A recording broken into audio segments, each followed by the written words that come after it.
Hi friends, കിഴങ്ങ് വർഗ്ഗവിളയാണ് ചേന. ഷുഗറുകാർക്കും ഇത് കഴിക്കാൻ പറ്റും. നല്ല രീതിയിലുള്ള ദഹനത്തിന് ഇത് സഹായിക്കുന്നു. ഇതുകൊണ്ടൊരു ഒടിച്ച കറിയാണ് നമ്മളിന്ന് ഉണ്ടാക്കുന്നത്. ചേന നന്നായി വൃത്തിയാക്കി കഴുകി ചെറിയ കഷ്ണങ്ങളാക്കുക. വൃത്തിയാക്കുമ്പോൾ ചിലർക്കെങ്കിലും ചൊറിച്ചിൽ അനുഭവപ്പെട്ടേക്കാം. ഇതൊഴിവാക്കാൻ കയ്യിൽ വെളിച്ചെണ്ണ തേക്കുന്നത് നല്ലതാണ്.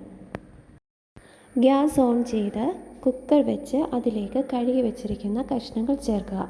1/2 ഗ്ലാസ് വെള്ളം ചേർക്കുക. അധികം വെള്ളം ഇതിന് ആവശ്യമില്ല. ശേഷം അടച്ച് വെച്ച് വേവിക്കുക. കുക്കർ അടച്ച് വെച്ച് ആവി വന്നതിന് ശേഷം വിസിലിടുക. ഇടയിൽ തരി കയറിയാൽ ഇതുകൊണ്ട് നമുക്ക് മനസ്സിലാക്കാൻ സാധിക്കും. ഇങ്ങനെ ചെയ്താൽ ഒരു പരിധിവരെ കുക്കറിൽ നിന്നുണ്ടാകുന്ന അപകടങ്ങളെ ഒഴിവാക്കാം. വിസിൽ വരുമ്പോൾ തീ ഓഫ് ചെയ്യാം. ശേഷം ആവി പോകുന്നതിനായി വെയിറ്റ് ചെയ്യാം. ആ നേരത്തിന് ഇതിനാവശ്യമായ അരപ്പ് റെഡിയാക്കാം. അളവ് ഞാൻ കൊടുത്തിരിക്കുന്നത് പോലെ എടുക്കുക.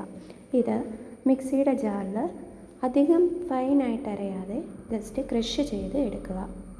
കുക്കറിൻ്റെ ആവി പോയതിന് ശേഷം അത് വെന്തോ എന്ന് നോക്കുക.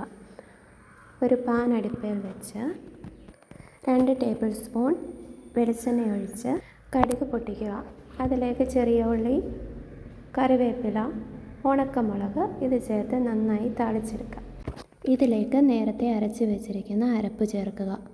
കുറച്ച് വെള്ളം ചേർക്കുക. ആ അരപ്പ് കഴുകി ഒഴിക്കുന്ന വെള്ളം മതിയാവും. ഇതിലേക്ക് ഈ നേരത്തെ ഇതിനാവശ്യമായ ഉപ്പ് കൂടി ചേർക്കുക. ഞാൻ ഉപ്പ് വെള്ളമാണ് ചേർത്തത്. അരപ്പ് നന്നായി തിളച്ച് വരുമ്പോഴത്തേക്ക് നമ്മൾ നേരത്തെ റെഡിയാക്കി വെച്ചിരിക്കുന്ന ചേന കൂടി ചേർത്ത് നന്നായി ഉടച്ചെടുക്കുക. രുചികരമായ ചേന ഉടച്ചത് നമ്മൾ റെഡിയാക്കി കഴിഞ്ഞു. എല്ലാവരും തയ്യാറാക്കി നോക്കണം. ഫീഡ്ബാക്ക് അറിയിക്കാൻ മറക്കരുത്. Thank you.